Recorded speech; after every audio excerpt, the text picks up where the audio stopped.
नमस्कार साथियों, एक बार फिर से स्वागत है आपका अपने यूट्यूब चैनल आकांक्षा डिज़ायर में। इस वैदिक खास सेशन में जैसा आपको पता है, हम बात करते हैं उन टॉपिक्स के बारे में जो करंट अफ़ेयर का चर्चा बने हुए हैं और कहीं न कहीं आपके एग्ज़ाम और पॉइंट ऑफ व्यू से इम्पोर्टेंट हैं। तो आज हम बात करने वाले हैं पंचतीर्थ के बारे में। पंचतीर्थ मतलब 5 ऐसे स्थानों को चुना गया है जो कहीं न कहीं आपके लिए इम्पोर्टेंट है और फिर हम देखेंगे कि पंचतीर्थ इस टाइम इम्पोर्टेंट क्यों हैं और क्यों हम इस टॉपिक को आज आपके शामिल करके पढ़ा रहे हैं। अगर आपने पहले पढ़ा हो तो सरकार ने क्या किया गया था, बौद्ध धर्म के संबंधित जो बौद्ध सर्किट था, यानी जो यहाँ पर बौद्ध का जन्म हुआ था, उन्होंने कहाँ पर उपदेश दिए और कहाँ पर उनका परिनिर्वाण हुआ, अर्थात कहाँ उनको मोक्ष की प्राप्ति हुई। उन जगहों को मिलाकर क्या किया गया था, प्रपथ बनाया गया था। एक वहाँ पे रोड कनेक्ट की गई थी, जिससे क्या हो सके, रोड या एयरवेज़, रोडवेज़ जिससे भी थ्रू हो सकता था कि आप लोग वहाँ घूमें, उनके इम्पोर्टेंस जगहों के बारे में आप उसमें क्या करें, टूरिज़्म में इज़ाफ़ा दे पाएँ। इसी तरीके से क्या था कि भगवान राम से संबंधित रामायण में जो उनके जो सिस्टम थे, जहाँ पर वो घूमने गए, जहाँ पर उन्हें यात्राएँ की, कहाँ-कहाँ गए, उसको जोड़ने के लिए रामायण सर्किट बनाया गया था। तो इसी की तर्ज पे क्या गया है, पंच तीर्थ के नाम से एक नया सर्किट बनाया जा रहा है और आपको बताते हैं जो पंच सर्किट होगा, वो बेसिकली हमारे जो इंडियन कॉन्स्टिट्यूशन जिनको पिता कहा जाता है, भारतीय संविधान जिन्हें पिता कहा जाता है, डॉक्टर बी आर अम्बेडकर, तो इनसे संबंधित जो जगह हैं, उनके बारे में उनकी स्टडी करने वाले हैं कि क्या-क्या इम्पोर्टेंट है, वहाँ हम देखेंगे।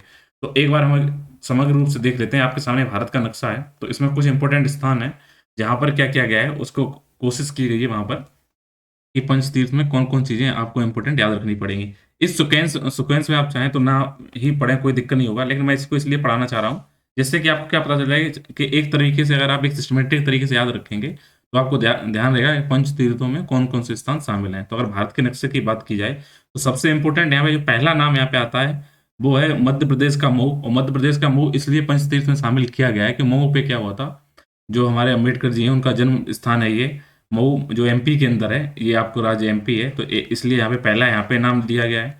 मेरे हिसाब से जो दूसरा स्थान होना चाहिए वो ये है आपका लंदन। और लंदन में क्योंकि यहाँ पे लंदन इम्पोर्टेंट क्यों है कि लंदन का जो एक घर था जहाँ पर अम्बेडकर जी रहे, वहाँ पर उन्होंने पढ़ाई की, वहीं पे रुके थे लंदन में, जो अपनी वकालत करने गए थे, उसकी पढ़ाई करने के लिए। तो दूसरा स्थान इसको चुना गया है। तो ये पंचतीर्थ में एक स्थान विदेश में भी स्थित है, वो कहाँ पे है? लंदन में।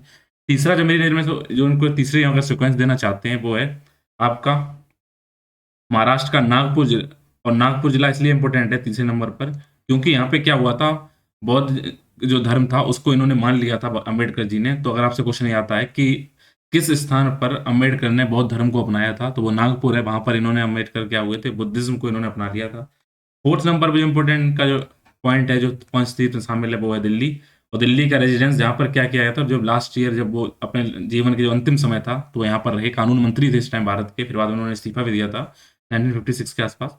तो वो दिल्ली में अपने जीवन के अंतिम समय दिल्ली में रहे थे, तब इसलिए पंचतीर्थ में इस जगह को शामिल किया गया है। और लास्ट जो है वो दादर है, दादर मुंबई में है, मुंबई महाराष्ट्र के अंदर है। क्यों? क्योंकि जो इनका जो पार्थिव शरीर था, पार्थिव शरीर को मुखाग्नि जो वगैरह दी गई थी, इनको यहाँ पे अंतिम चिता जो थी इनकी, जहाँ पे किया गया था, क्रेमेशन का किया गया था, वो कहाँ किया गया था? मुंबई के अंदर किया गया था। तो 5 तीर्थों में शामिल हैं। तो आप बता दें, पंच तीर्थ में कौन-कौन से स्थान शामिल हैं? नंबर 1 मऊ है, मध्य प्रदेश में जहाँ इनका जन्म हुआ। फिर नंबर 2 में लंदन का वो घर जहाँ पर इन्होंने रह के पढ़ाई की। नंबर 3 पे नागपुर है महाराष्ट्र में, क्योंकि यहाँ पर इन्होंने क्या किया था, बौद्ध धर्म अपना लिया था अम्बेडकर जी ने। नंबर 4 पर क्या था? नंबर 4 पे था दिल्ली, क्योंकि इन्होंने अपने जीवन काल के जो अंतिम वर्ष थे वो दिल्ली में बिताए थे, यहाँ पर, यहीं पर रहे थे।